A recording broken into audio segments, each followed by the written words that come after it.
Hello friends, welcome to my YouTube channel to the point classes. दोस्तों, आज की video में हम भारतीय संविधान की अनुच्छेद से रिलेटेड 100 महत्वपूर्ण प्रश्न देखेंगे। इसमें हम सारे प्रश्न ऑब्जेक्टिव क्वेश्चन के माध्यम से देखेंगे। इसका हमारा 2 पार्ट होगा, ठीक है। पहले पार्ट में 50 क्वेश्चन रहेंगे तथा दूसरे पार्ट में 50 क्वेश्चन रहेंगे। तो चलिए शुरू करते हैं अपने पहले क्वेश्चन से। का पहला प्रश्न है, संविधान सभा द्वारा अंतिम रूप से पारित संविधान में कुल कितने अनुच्छेद तथा अनुसूचियां हैं? तो आपको इसमें बताना है, जब पहली बार हमारा जो मूल संविधान था उसमें कितने अनुच्छेद थे तथा कितनी अनुसूचियां थीं। तो इसका सही जवाब होगा ऑप्शन सी, 395 अनुच्छेद थी तथा 8 अनुसूचियां थीं। ठीक है, चलते हैं अगले प्रश्न की ओर। अगला प्रश्न क्या कह रहा है, वर्तमान समय में भारतीय संविधान में गणना की दृष्टि से कुल कितने अनुच्छेद और अनुसूचियां हैं? तो इसका सही जवाब होगा 12 अनुसूचियां हैं। लेकिन जो यहाँ पर 443 दिया है, अब ये चेंज हो गया है। अब प्रेजेंट टाइम में कितना है, 470 के लगभग हैं। ठीक है, 470 अनुच्छेद हैं तथा 12 अनुसूचियां हमारी हैं। ठीक है, चलते हैं अगले प्रश्न की ओर। वर्तमान समय में भारतीय संविधान में कितनी धाराएं हैं? धारा को हम लोग यहाँ आर्टिकल भी कह सकते हैं। ठीक है, तो इसका सही जवाब होगा ऑप्शन बी, 395। ठीक है, चलते हैं अगले प्रश्न की ओर। आज का अगला प्रश्न है, संविधान के किस अनुच्छेद में यह अंकित है कि इंडिया अर्थात भारत राज्यों का एक संघ है? तो इसका सही जवाब होगा ऑप्शन ए, अनुच्छेद पहले में। ठीक है, चलते हैं अगले प्रश्न की ओर। आज का अगला प्रश्न है, भारतीय संविधान के अनुच्छेद 1 में भारत को क्या कहा गया है? तो इसका सही जवाब होगा ऑप्शन डी, राज्यों का संघ। ठीक है, चलते हैं अगले प्रश्न की ओर। अगला प्रश्न है, भारतीय संविधान के किन अनुच्छेदों में नागरिकता संबंधित प्रावधान है? तो इसका सही जवाब होगा ऑप्शन बी, अनुच्छेद 5 से 11 तक भारतीय संविधान में नागरिकता संबंधित प्रावधान है। ठीक है, चलते हैं अगले प्रश्न की ओर। निम्नलिखित में से किन अनुच्छेदों द्वारा भारतीय संविधान नागरिकों को मूल अधिकार निश्चितता प्रदान करता है? तो इसका सही जवाब होगा ऑप्शन ए, अनुच्छेद 12 से 35 तक भारतीय संविधान नागरिकों को मूल अधिकार निश्चितता प्रदान करता है। ठीक है, चलते हैं अगले प्रश्न की ओर। आज का अगला प्रश्न है, नौकरियों तथा शैक्षणिक संस्थाओं में समाज के कमजोर वर्ग के लिए आरक्षण उपलब्ध कराने के लिए केंद्र सरकार को संविधान का कौन सा अनुच्छेद अधिकार प्रदान करता है? तो इसका सही जवाब होगा ऑप्शन बी, आर्टिकल 16। ठीक है, चलते हैं अगले प्रश्न की ओर। भारत के संविधान का निम्नलिखित में से कौन सा अनुच्छेद अस्पृश्यता का उन्मूलन करता है तथा किसी भी रूप से इसके आचरण का निषेध करता है? तो इसका सही जवाब होगा ऑप्शन सी, आर्टिकल 17 के अंतर्गत क्या है कि आप अस्पृश्यता का उन्मूलन कर सकते हैं तथा इसका विरोध भी कर सकते हैं। ठीक है, चलते हैं अगले प्रश्न की ओर। भारतीय संविधान का कौन सा अनुच्छेद राष्ट्रपति के पद के लिए पुनः निर्वाचन की योग्यताएं निर्धारित करता है? तो इसका सही जवाब होगा ऑप्शन डी, आर्टिकल 57। ठीक है, अगला प्रश्न है, भारतीय संविधान के किस अनुच्छेद के अंतर्गत भाषा एवं अभिव्यक्ति की स्वतंत्रता के अधिकार की गारंटी दी गई है? तो इसका सही जवाब है ऑप्शन ए, आर्टिकल 19। ठीक है, चलते हैं अगले प्रश्न की ओर। भारतीय संविधान के किस अनुच्छेद में प्रेस की स्वतंत्रता दी गई है? तो इसका सही जवाब होगा ऑप्शन डी, अनुच्छेद 19 का पहला। ठीक है, चलते हैं अगले प्रश्न की ओर। आज का अगला प्रश्न है, मौलिक अधिकार के अंतर्गत कौन सा अनुच्छेद बच्चों के शोषण से संबंधित है? तो इसका सही जवाब होगा ऑप्शन डी, अनुच्छेद 24। चलते हैं अगले प्रश्न की ओर। आज का अगला प्रश्न है, भारतीय संविधान के किस अनुच्छेद में अल्पसंख्यकों के हितों के संरक्षण की व्यवस्था की गई है? तो इसका सही जवाब होगा ऑप्शन बी, अनुच्छेद 29। ठीक है, चलते हैं अगले प्रश्न की ओर। कौन से अनुच्छेद के अंतर्गत भारत का सर्वोच्च न्यायालय नागरिकों के मौलिक अधिकारों की रक्षा करता है? तो इसका सही जवाब होगा ऑप्शन डी, आर्टिकल 32। ठीक है, चलते हैं अगले प्रश्न की ओर। भारतीय संविधान के किन अनुच्छेदों में राज्य के नीति निर्देशक तत्वों का उल्लेख है? तो इसका सही जवाब होगा आर्टिकल 36 से 51, ऑप्शन सी। ठीक है, चलते हैं अगले प्रश्न की ओर। आज का अगला प्रश्न है, भारतीय संविधान के अंतर्गत कल्याणकारी राज्य की अवधारणा निम्नलिखित में से किस अनुच्छेद में वर्णित है? तो इसका सही जवाब होगा ऑप्शन बी, अनुच्छेद 39। ठीक है, चलते हैं अगले प्रश्न की ओर।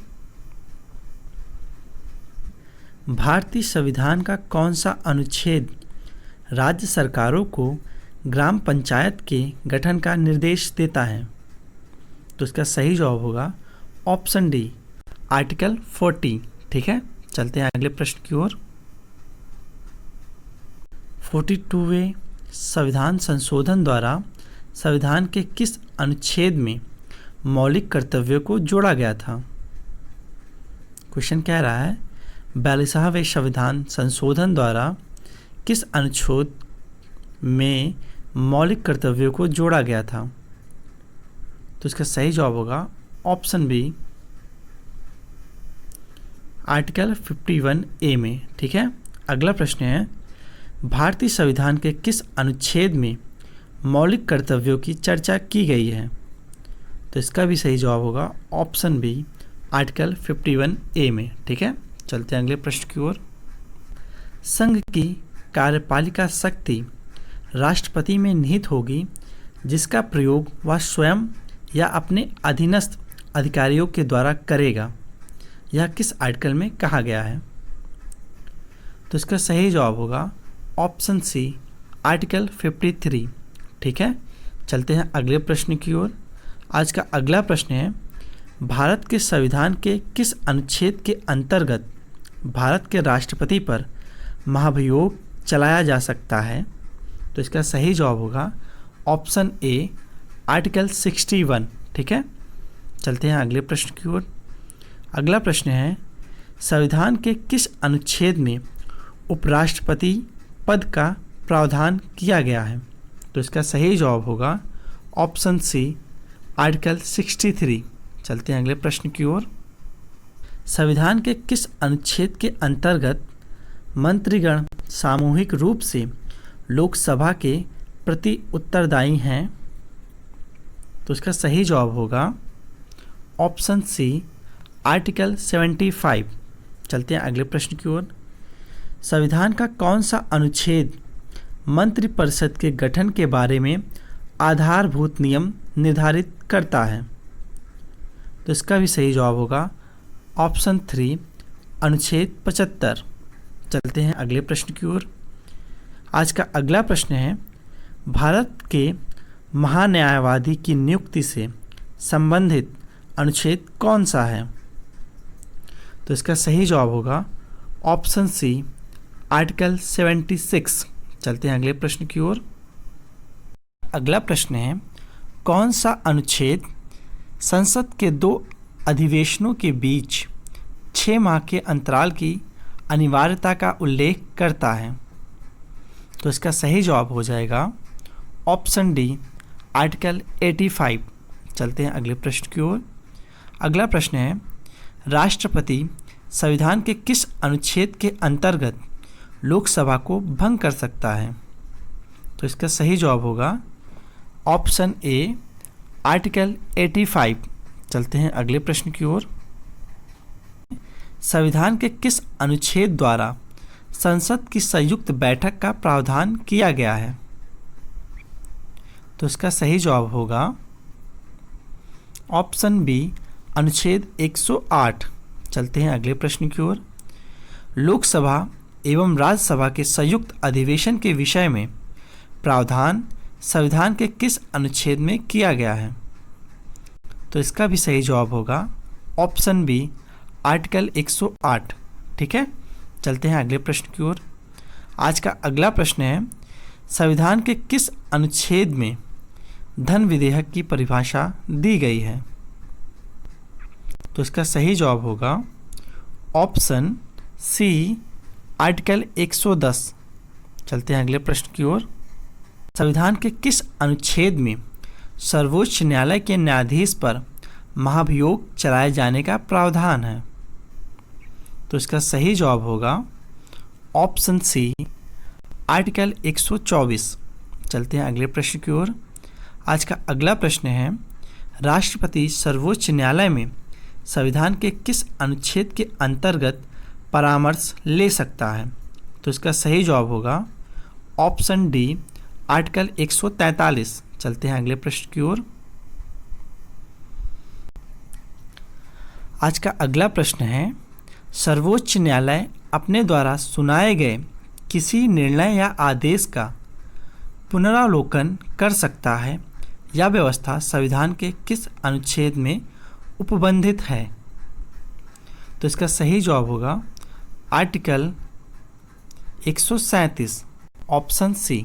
ठीक है, चलते हैं अगले प्रश्न की ओर। आज का अगला प्रश्न है, संविधान के निम्नलिखित में से किस अनुच्छेद में यह व्यवस्था की गई है कि उच्चतम न्यायालय द्वारा विनिश्चित विधि भारत के राज्य क्षेत्र के भीतर सभी न्यायालयों पर अबाध्यकार होगी? तो इसका जो ऑप्शन है देख लेते हैं। तो इसका जो सही जवाब होगा 37 का 141, ऑप्शन ए। ठीक है, चलते हैं अगले प्रश्न की ओर। आज का अगला प्रश्न है, भारतीय संविधान में सर्वोच्च न्यायालय तथा उच्च न्यायालय को न्यायिक पुनरावलोकन की शक्ति प्रदान की गई है, जिसका आधार है, आपको बताना है। तो इसका सही जवाब होगा ऑप्शन बी, आर्टिकल 32। चलते हैं अगले प्रश्न की ओर। का अगला प्रश्न है, संविधान के किस अनुच्छेद के अंतर्गत अधीनस्थ न्यायालय या जिला न्यायालय का प्रावधान किया गया है? तो इसका सही जवाब होगा ऑप्शन बी, आर्टिकल 233। ठीक है, चलते हैं अगले प्रश्न की ओर। आज का अगला प्रश्न है, भारतीय संविधान का कौन सा अनुच्छेद संवैधानिक प्रावधानों की संघीय संसद, राज्य विधान पालिकाओं द्वारा बनाए गए नियमों कानूनों पर प्राथमिकता प्रदान करती है? तो इसका सही जवाब होगा ऑप्शन सी, आर्टिकल 245। चलते हैं अगले प्रश्न की ओर। किस अनुच्छेद के तहत अवशिष्ट शक्तियां केंद्र के पास हैं? तो इसका सही जवाब होगा ऑप्शन डी, आर्टिकल 248। चलते हैं अगले प्रश्न की ओर। आज का अगला प्रश्न है, राज्यों द्वारा प्रार्थना करने पर भारत की संसद उन राज्यों के लिए अनुच्छेद के अंतर्गत कानून बना सकती है? किस अनुच्छेद के अंतर्गत? तो इसका सही जवाब होगा ऑप्शन बी, आर्टिकल 252। चलते हैं अगले प्रश्न की ओर। भारतीय संविधान के अंतर्गत निम्नलिखित में से कौन सा अनुच्छेद संसद को राज्य सूची के विषयों में संबंध में विधि बनाने की शक्ति प्रदान करता है? तो इसका सही जवाब हो जाएगा ऑप्शन डी आर्टिकल 249। चलते हैं अगले प्रश्न की ओर। आज का अगला प्रश्न है, भारतीय संविधान का कौन सा अनुच्छेद संसद को अंतर्राष्ट्रीय समझौतों को लागू करने के लिए विधि निर्माण करने की शक्ति प्रदान करता है? तो इसका सही जवाब होगा ऑप्शन डी अनुच्छेद 253। चलते हैं अगले प्रश्न की ओर। केंद्र राज्य के प्रशासनिक संबंध भारतीय संविधान के किस अनुच्छेद में वर्णित हैं? तो इसका सही जवाब हो जाएगा ऑप्शन ए आर्टिकल 256 से 263 तक। चलते हैं अगले प्रश्न की ओर। अगला प्रश्न है, संविधान के किस अनुच्छेद के अंतर्गत केंद्र सरकार राज्य सरकारों को निर्देश दे सकती है? तो इसका सही जवाब होगा आर्टिकल 256 ऑप्शन ए। चलते हैं अगले प्रश्न की ओर। अंतर्जातीय परिषद के गठन का प्रावधान संविधान के किस अनुच्छेद के अंतर्गत किया गया है? तो इसका सही जवाब होगा ऑप्शन सी आर्टिकल 263। चलते हैं अगले प्रश्न की ओर। भारतीय संविधान के किस अनुच्छेद के अंतर्गत वित्त आयोग के गठन का प्रावधान है? तो इसका सही जवाब होगा ऑप्शन बी आर्टिकल 280। चलते हैं अगले प्रश्न की ओर। आज का अगला प्रश्न है, संपत्ति का अधिकार संवैधानिक अधिकार है यह बताया गया है। तो इसका सही जवाब होगा ऑप्शन डी आर्टिकल 300 का में। चलते हैं अगले प्रश्न की ओर और ये हमारा अंतिम प्रश्न होगा। भारतीय संविधान के किस अनुच्छेद में नैसर्गिक न्याय के प्रसिद्ध सिद्धांत सुनवाई के अधिकार का समावेश किया गया है? तो इसका सही जवाब होगा ऑप्शन डी आर्टिकल 311। इसमें बताए गए 50 प्रश्न जो हैं वो बहुत इम्पॉर्टेंट हैं। इसके दूसरे पार्ट में हम 51 से 100 तक के क्वेश्चन को करेंगे तथा इन सारे क्वेश्चनों को आप कहीं नोट कर लें या इन्हें एक बार और ध्यान से सुन लें जिससे आपको ये सब क्लियर हो जाए। तो उम्मीद है आपको वीडियो पसंद आई होगी और आपके लिए हेल्पफुल रही होगी। ठीक है, अगर आपको वीडियो पसंद आई हो तो वीडियो को लाइक करें तथा कमेंट करके हमें ज़रूर बताएं कि वीडियो कैसा था। तथा आपका कोई सुझाव हो तो हमें कमेंट करें तथा आप किसी नए टॉपिक पर वीडियो चाहते हो तब भी हमें कमेंट करके ज़रूर बताएं।